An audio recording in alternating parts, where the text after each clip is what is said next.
Ed from Pinball Mayhem here. Just got a new project, a 1974 Seeburg STD160, also known as the Vogue 2. I want to talk a little bit about the process I take going through a jukebox. This is pretty much as it arrived. I've done a little bit of vacuuming out on the inside, but originally I pretty much treated jukeboxes like a Rube Goldberg. Everything has to work in order for them to work. And that's still true. When it comes down to troubleshooting and working on them, I now have been looking at them as there's 4 individual systems or parts that need to be serviced in order to make this a good jukebox to put in my house. 3 of which are required to make it work, and 1 is more cosmetic. So I just want to talk about the difference of these 4 systems and how they pertain to this jukebox and other jukeboxes of this family, which would be also the Mardi Gras, the Sunstar, the Entertainer, amongst other. Band Shell, I believe, are very similar electronic systems and more. So the first system for me is the cabinet. And the first thing I always do before I even take it off the truck is I service or replace the wheels, I vacuum the bottom, and I check the screen. There's always a screen on the bottom to keep mice out, and that sometimes is folded back or whatnot. Put a new screen on, and then I can take it out of the truck and roll it around. With the cabinet on this specific machine, some things to always look at is, first off, you got the chrome sides here, not there. And the chrome sides are known for pitting. So the condition of these sides is what you want to look for, and also dents. This is sheet metal. So I've seen a lot of times that there's a dent here, something fell on it. There is a little bit of a dent in on the bottom, but that I think I can take out without much work. And making sure all the logos are there. This one also has a busted front glass. This is glass, this is plastic, and this is like a translate, a plastic translate. So whatever broke it, shattered that. Luckily, I know where there's a parts machine I can get this glass and plastic off of. The logo is there. Those are sometimes missing or just spray painted over. I'm looking for straight sides. I do have the coin door and the coin box that's inside. You can see the screws there from me replacing the wheels.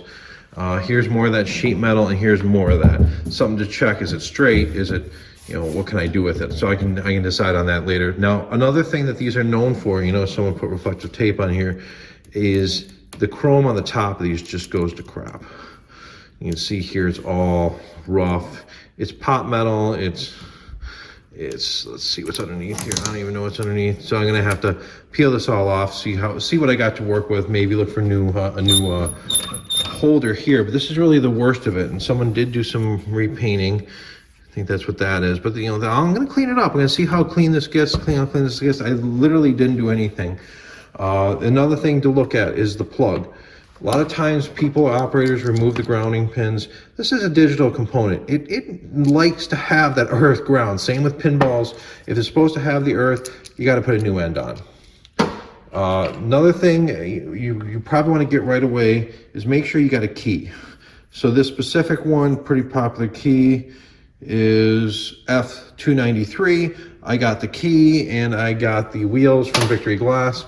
This one takes the bolt-on style wheels, and they do require a spacer in order not to hit the housings. I had to make one for this time, but might have something in stock in the future. That is pretty much the cabinet. What's specific that you're going to find on this machine, to keep an eye on. The better the chrome, the better this is really what you want to look for is the condition. Black paint insides, make sure it's not dented, make sure the wood's not rotten. That can be fixed. The other thing is, if you do replace the wheels, you can see here, I used the screws a little bit too long. You have to actually drill out the rivets and bolt them on. And so the screws poke up a little bit. We're not operating this, so the coin box or whatnot that's on top is not a big deal. So I'm going to open this up. So what you'd first do, if the latch was hooked up, you turn this latch. I'm going to unlock this top, and we're going to talk about the next system. The other thing that I found interesting, I found in here, is I found a $50 from 1974, same year that the jukebox was made. I thought that was fun. I'm going to keep it with it. So I have not plugged this one in yet. I have not done any cleaning other than on the bottom. So this is actually not supposed to be unlatched. The first thing you do is you turn that latch if it was hooked up, and then you could remove the title holder. And I'm going to talk about, looks like the records all fell out. First time opening up since I got it home. So here's the playback. I'm going to be taking the front door off, so, all right, that's disconnected. So just so I can show you guys around, clip on each side. Gonna open up, we're gonna unplug that plug there. Front door is gonna lift right off so we can look at it a little closer. Condition wise, and I wanna get a good vacuuming on this. Here on the left, you can see another one of those wheel castings. You can see that screen that I replaced. Put a little bit thicker screen on. That's what I had around from some AMI work that I've done. So the next system that's really important is going to be the selection unit. So that's the number 2. And that is what actually makes the selection, records the selection, allows you to pay for it, and stores it so that the mechanism can play. So there's normally a latch here. I think there's something missing, a lever. I think I have that in the basement. I'm actually fairly certain that there's a lock here missing, or the bolt. I'm not sure how this is supposed to lock in. I'm gonna look into that and put a latch back on there. Interesting. So there's actually, it looks like a bolt that just screws up into it on this one. I may put a latch from an entertainer on, which is a little different and 1 year newer, I believe. So the next thing, going back to the selection unit, here is the keypad. You type in your number, and it's very common for these you type in the number and either nothing happens, like it's locked up, or you type the number and you get the 1 and the reset, and it doesn't let you type it because you have to start the number with a 1 or a 2. So if it thinks it's a 5 or a 6 and you can't type the number in, that's going to be a problem. There's 3 really things that are going to cause us, the 3 main things that cause a selection issue. First off is, most popular is this black box. So this guy's job is responsible for interpreting those and encoding them and sending them down to the mechanism. So this box has been known to fail. There's also, side note, in here you see there's an open slot where there's something that could be plugged in. There's a metal edged card that plugs into here. If you just pull that card out, your jukebox is on free play. You need that card in there, and those cards have resistors that can be jumped around to make it do different pricing, I believe. I'm gonna just slide this out, look at the back. Got 2 plugs, so that's something that this black box can be the problem. They can be repaired, or you can call Victory Glass, say, hey, I need one. We'll test it in a machine and be able to sell you a new one, or a used working one. Now this, with the selection receiver, or the keyboard, if that works, but you just have to really work these buttons, it could be a bad contact in the switch assembly. Right now, there's working on a fix for that, but that is, the keypads are known to go bad where they just don't make the connection the way they need to. This may need to be pulled apart, be serviced. Replacement parts will be available.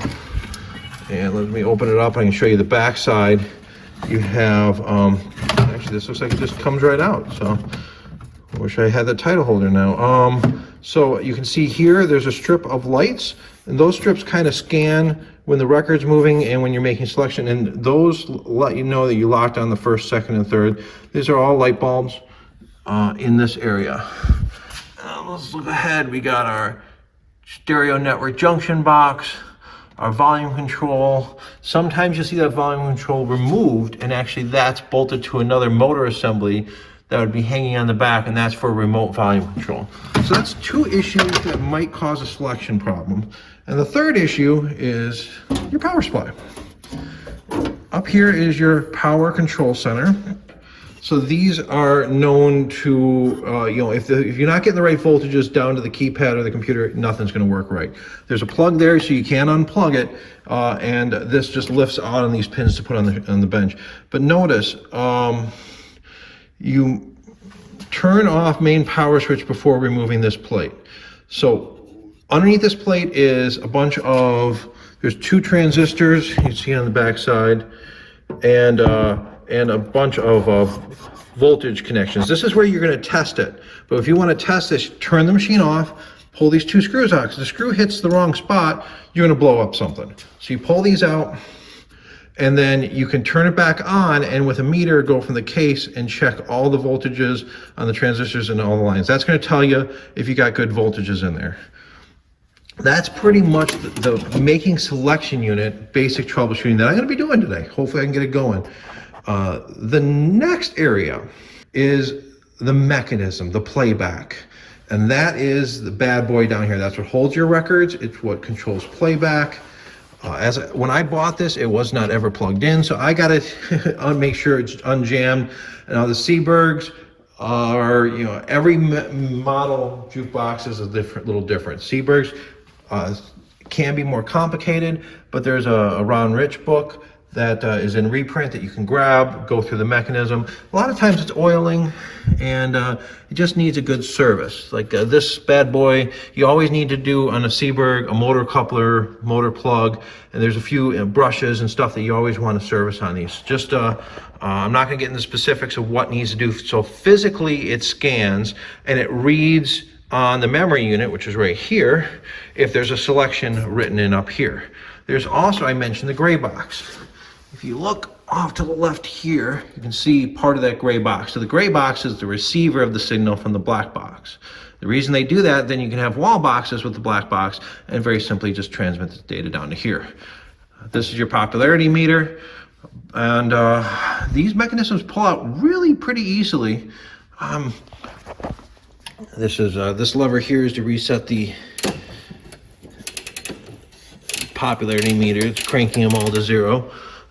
So you can pull a couple pins, you can pull a couple plugs, you can have this whole mechanism on the floor, easy to work with. And on this box particularly, there's a door in the back where you see that orange warning label. That door comes off so you can access the back.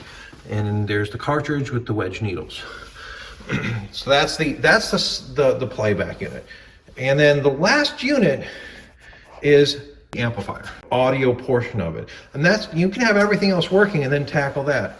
So for an audio system, on the mechanism, you have a cartridge. There's wires that go down to the tone arm, and then they go, can't really see it from here, but down on the bottom of the tone arm, the small wires go to some thicker wires. Then those come up to the amplifier. The amplifier is on the right here. There's the amp. Any amp of this age, older, it probably should be recapped. All the fuses and resistors, these are old caps. This needs to be all new caps put in here.